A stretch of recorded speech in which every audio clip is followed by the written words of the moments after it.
Que se passe-t-il quand une décision politique revient hanter tout un continent?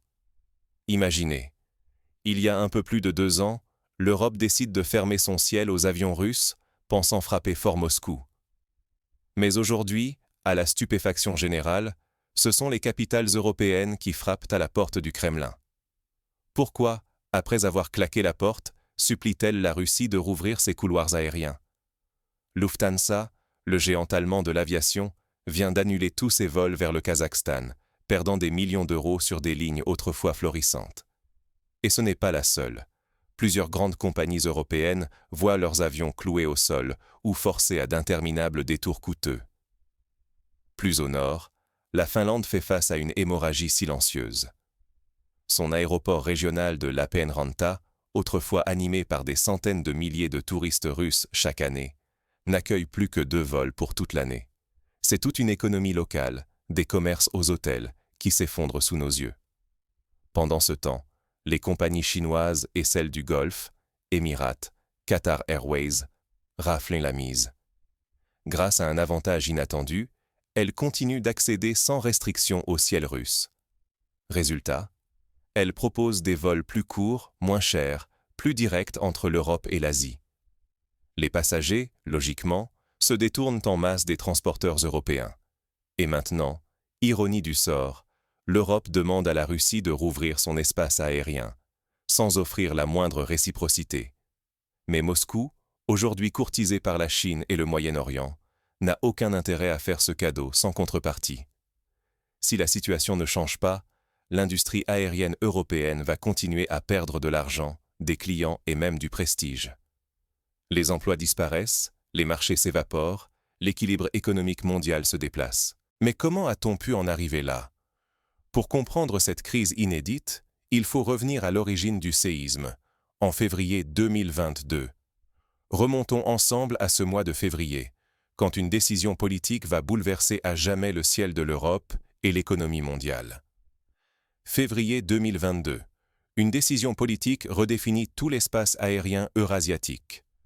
C'est à ce moment précis que Bruxelles, avec l'accord unanime des capitales européennes, décide de fermer l'espace aérien à tous les avions russes. Une réponse symbolique censée isoler Moscou. Mais la Russie réplique aussitôt, interdisant à son tour le survol de son territoire aux compagnies occidentales. Ce simple échange de restrictions va bouleverser l'aviation mondiale. Pourquoi? Parce que la Sibérie n'est pas qu'une région lointaine. C'est le pont aérien historique entre l'Europe et l'Asie. Depuis des décennies, les vols les plus rapides, les plus rentables entre Paris et Pékin, Londres et Tokyo passent par là, profitant d'une route directe, taillée pour l'efficacité. Du jour au lendemain, ce pont disparaît pour les transporteurs européens. Les avions doivent alors contourner la Russie, ajoutant des centaines, parfois des milliers de kilomètres à chaque trajet. Un exemple. Un vol entre la capitale française et la capitale chinoise, autrefois un chemin de 8400 km, doit désormais parcourir près de 10 000 km. Chaque détour rallonge le voyage de dizaines de minutes, voire de plusieurs heures. Et chaque minute supplémentaire coûte cher. Ce sont des tonnes de kérosène en plus, des heures de travail supplémentaires pour les équipages, une maintenance avancée des appareils. Au bout du compte, cela se chiffre en milliards d'euros engloutis chaque année par les compagnies européennes, incapables de rivaliser avec les transporteurs asiatiques qui, eux, continuent d'emprunter la route directe au-dessus de la Sibérie. Ce n'est pas une question d'organisation, c'est une transformation brutale de tout un secteur. Chaque minute perdue, chaque euro gaspillé, c'est aussi un emploi menacé, une entreprise fragilisée, voire une région entière privée de sa vitalité économique. Ignorer ces conséquences, c'est mettre en péril des centaines d'acteurs et déséquilibrer durablement l'économie européenne. Pourtant, pendant que l'Europe compte ses pertes et cherche des solutions, d'autres, à l'est comme au sud, saisissent l'opportunité et se taillent la part du lion dans ce nouveau jeu d'influence. Voyons maintenant comment ces gagnants inattendus redessinent la carte mondiale de l'aviation, et pourquoi la Russie n'a aucun intérêt à rouvrir son ciel sans obtenir de sérieuses contreparties. Quand un marché ferme, un autre s'ouvre. Qui a su saisir l'opportunité? Depuis la fermeture du ciel russe aux compagnies européennes, La redistribution du marché mondial du transport aérien s'est opérée à une vitesse fulgurante. Les grands perdants ne sont pas ceux qu'on croit. Pendant que l'Europe tente de colmater ses pertes, d'autres acteurs, plus agiles, ont su transformer la crise en avantage stratégique. Prenons les compagnies chinoises. En maintenant leur droit de survol du territoire russe, elles conservent les itinéraires les plus courts entre l'Europe et l'Asie. Résultat, des vols plus directs, des prix plus attractifs et des temps de trajet réduits de plusieurs heures par rapport à leurs concurrents européens. Pour le passager, le choix est vite fait. Voyager moins cher, plus vite et sans escale interminable. Les chiffres sont sans appel. Le trafic entre la Chine et l'Europe s'est déplacé vers l'Est. Dans cette nouvelle géographie aérienne, certains hubs émergent comme des points de passage incontournables. Istanbul, Dubaï et Doha sont devenus les passerelles obligées entre l'Est et l'Ouest.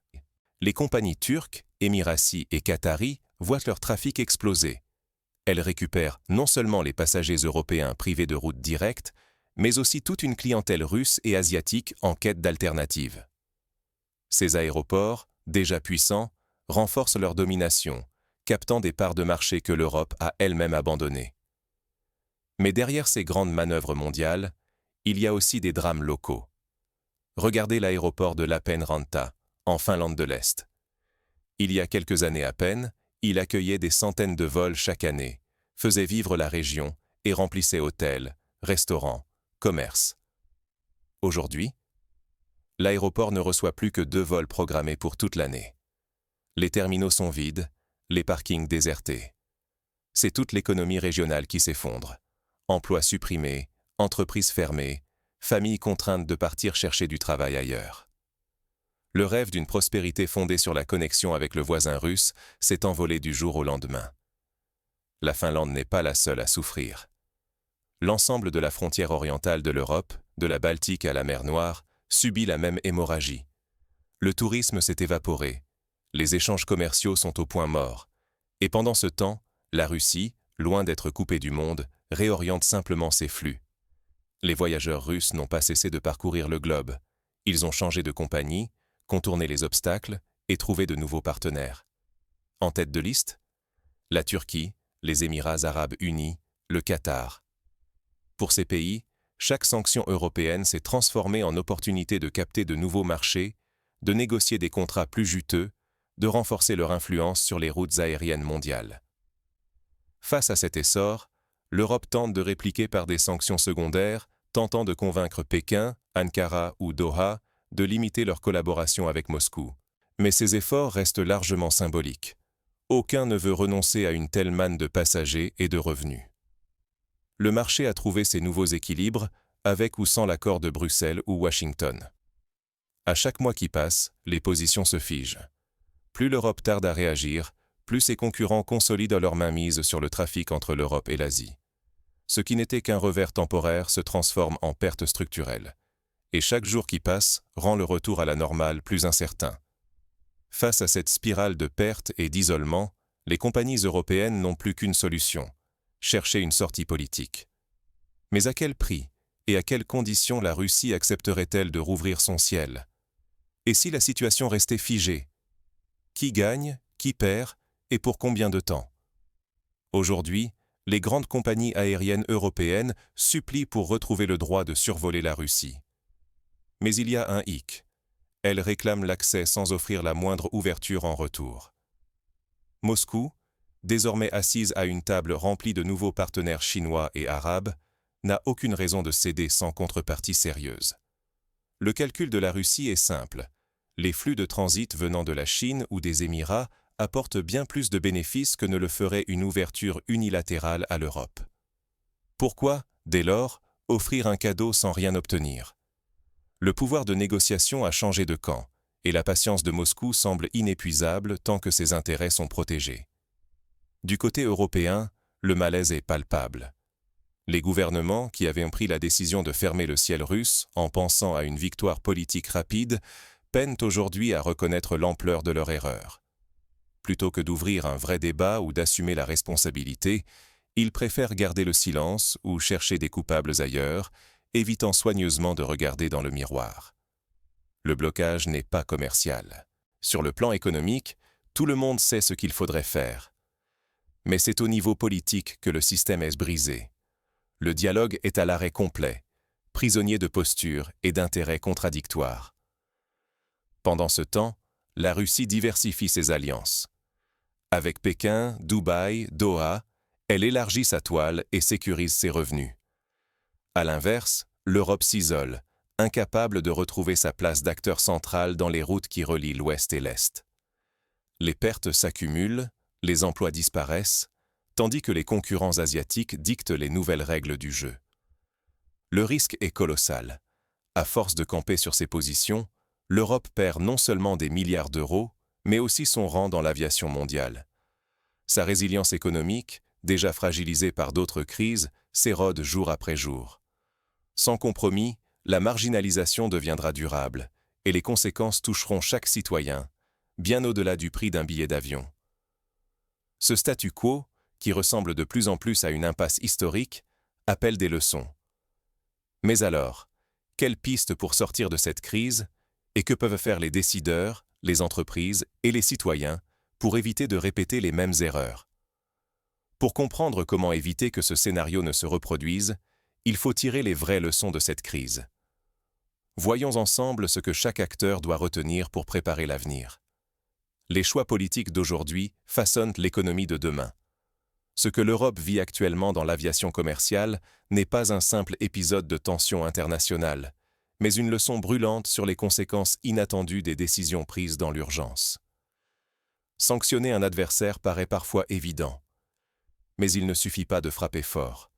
Il faut anticiper toutes les répercussions systémiques, surtout dans des secteurs aussi stratégiques que l'industrie aérienne. Derrière la fermeture du ciel russe, ce sont des milliers d'emplois, des milliards d'euros partis en fumée, et une compétitivité européenne affaiblie qui se révèle. La dépendance à des ressources stratégiques, comme le ciel russe, ne doit jamais être négligée. S'en couper sans plan de rechange expose à des chocs majeurs. En aviation, chaque corridor aérien fermé entraîne des itinéraires allongés, des coûts multipliés et une perte sèche de parts de marché. L'interdépendance mondiale, c'est aussi reconnaître que certains leviers sont plus puissants qu'ils n'en ont l'air.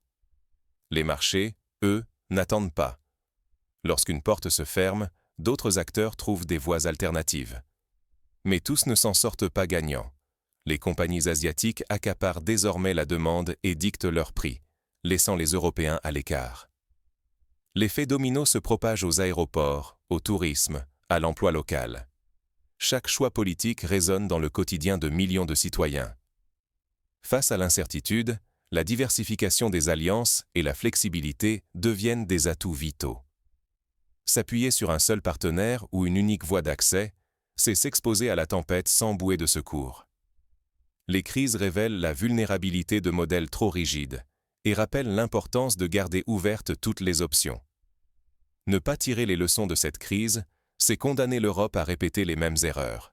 Demain, d'autres ressources stratégiques, d'autres secteurs, pourraient être prises en otage par une décision hâtive. Le coût de l'impréparation se compte toujours en pertes réelles, pour les entreprises comme pour les citoyens. Reste alors à la communauté européenne et à chacun de réfléchir au vrai coût des choix collectifs. L'histoire de l'aviation européenne doit éveiller les consciences sur l'importance de l'analyse à long terme, bien au-delà des réactions immédiates. Mais si les erreurs ont été commises, reste-t-il encore une marge de manœuvre pour inverser la tendance ? Examinons maintenant les scénarios possibles pour l'avenir de l'aviation européenne. Le silence de Moscou est-il la meilleure réponse à l'arrogance européenne ? Peut-être. Mais ce silence est tout sauf anodin. Il révèle une prise de pouvoir discrète, calculée, qui pèse aujourd'hui sur l'avenir de toute l'aviation européenne. Regardons la situation en face. Les compagnies européennes, après avoir fermé la porte du ciel russe en 2022, supplient désormais Moscou de la rouvrir. Au même moment, la Russie a trouvé de nouveaux alliés, multiplié les accords avec la Chine, les Émirats et la Turquie. Pourquoi reviendrait-elle en arrière sans obtenir d'importantes contreparties ? Ce qui se joue ici, ce n'est pas seulement la question d'un couloir aérien ou d'un calcul de kilomètres. C'est la capacité de l'Europe à se réinventer, à peser à nouveau dans la mondialisation ou à accepter sa marginalisation économique. Chaque vol détourné, chaque emploi perdu, chaque milliard d'euros envolé sont des conséquences directes de décisions politiques prises sans anticipation des répercussions à long terme. La véritable crise, c'est celle d'une Europe qui découvre brutalement sa dépendance. L'espace aérien russe, fermé depuis plus de 2 ans, est devenu l'atout stratégique de Moscou. Les compagnies chinoises et du Golfe raflent les passagers et les profits. Pendant ce temps, les aéroports finlandais se vident, les compagnies ferment des lignes, les factures s'accumulent et personne ne sait comment inverser la tendance. Et vous, pensez-vous que la Russie doit rouvrir son ciel sans contrepartie? Ou ce bras de fer est-il le miroir d'une Europe qui doit enfin tirer les leçons de ses choix? Face à ces enjeux, chacun de nous a-t-il encore une voix? Ce débat ne fait que commencer, et la prochaine étape pourrait bien bouleverser toute la carte de l'aviation mondiale.